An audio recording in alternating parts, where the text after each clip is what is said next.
Hello everyone, I'm Troi Richard, and the artist manager I chose for this assignment is Jonny Shipes.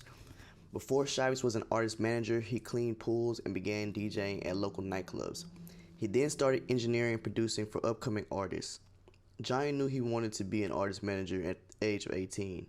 He tattooed his company, Cinematic Music Group, on his forearm and stuck with it. Jonny is from New York, New York. He got his start on a basketball court playing with P. Diddy. That day, Diddy needed a new venue for an event, and Shipes saved the day by finding that venue. He was then offered an internship with Diddy and was the first employee at Diddy's marketing company, Blue Flame. While interning, Shipes never lost focus of his vision. He would engineer and produce at the Bad Boy Records studio and look for talent to manage. His first artists were Nappy Roots and Foxy Brown. In 2007, Shipes discovered Sean Kingston at the age of 14. He was initially a rapper. One day, while meeting with other industry personnel, Kingston ran into the room and demanded Shipes' attention. Kingston's persistence and ignorance of what was taking place caught everyone's attention. They followed him to the studio and amazed at what they heard. Kingston's Beautiful Girl would be the record to launch his career and deal with Epic Records. Shipes would then go on to discover and manage artists like Nipsey Hussle in 2008 and Big Crit in 2010. He also managed legendary artists like T-Pain, Busta Rhymes, and Cameron. These are just a few. He is also responsible for the discovery of Joey Badass, Smoke DZA, and comedian Drewski. Shipes' management style is very unique and one I've never seen before. He partners with every artist. This allows a true profit split between Jonny and the artist. It allows the artists to stay independent and own their masters. He does this to build trust with his artists. A good decision Shipes made was partnering up with DJ Khaled.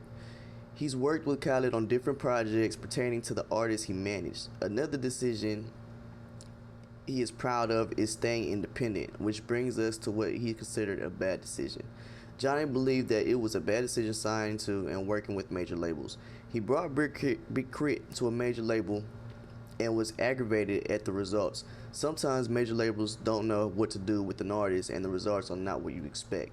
From that one experience, Shipes stayed independent and encouraged his artists to do so as well. Another bad experience that would make him feel this way was when he took over management for T-Pain. T-Pain was in a bad situation with the major label. Shipes had to work extra hard to get T-Pain into a better position to be able to see the fruits of his seed and his creations. There were a few key takeaways and lessons learned from Jonny Shipes. First, you have to be passionate about the artist you are working with. You have to believe in your artist. Regardless, you have to push by any means and know what to do when there's a spark. You have to treat people the way you want to be treated. That's just human decency. Be transparent with your artist and build that trust and that relationship. Your manager and management team should be grinding just as hard as the artist, or even harder. The artist chosen was Michel'le. I would apply the lessons learned by encouraging her to keep going. Just like Shipes mentioned in an interview at Loyola University in New Orleans, it takes time to gain momentum. Utilize the management style of partnership, allowing her to stay independent and keep all of her masters. This also limits how much control the labels will have if or when an offer is presented. Also, be prepared to move when there's a spark.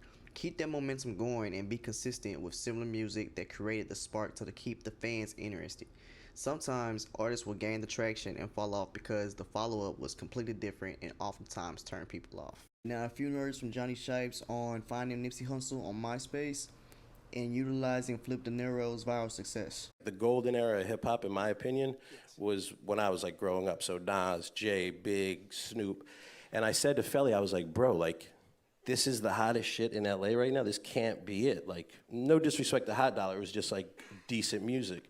And he was like, well, there's this kid Nipsey Hussle, but he's a real street dude. I don't know if you're gonna wanna, he's in the mix out there. So I flew home, and then that night I just went on MySpace. Yep, I just dated myself.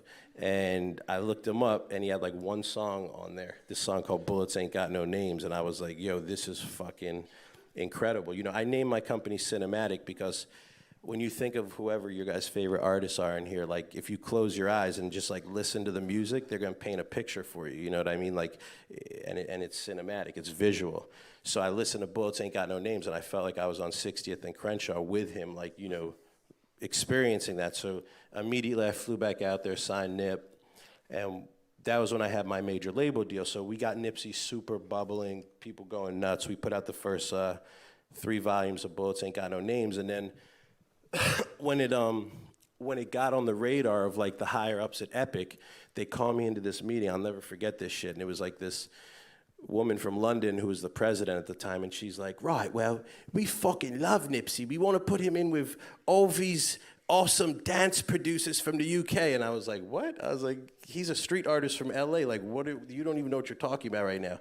And I was like, I'm not into it. And then Nip wasn't into it. And we just went back and forth with the label for like months.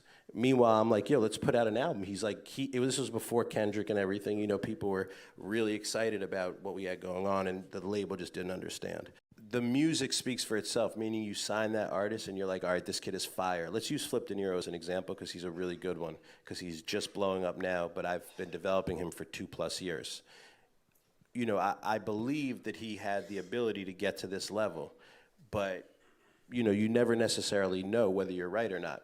When you get lucky enough to see Leave Me Alone go viral, where Odell Beckham's dancing to it, and then the Kardashians are playing it at Travis Scott's birthday, or whatever the fuck happened, some weirdo fucking internet shit, and it starts to catch all these different waves, you have to be able to be like, all right, give me the ball, let me run with it.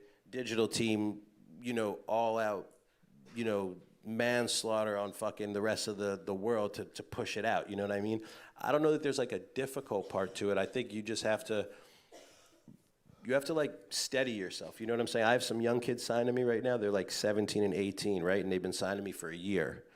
And they were getting frustrated the other week because they're not popping like how Youngin Ace or Jay the Youngin or Flip is right now, or I have another artist, Jesus Honcho, who's really starting to catch a wave right now, right?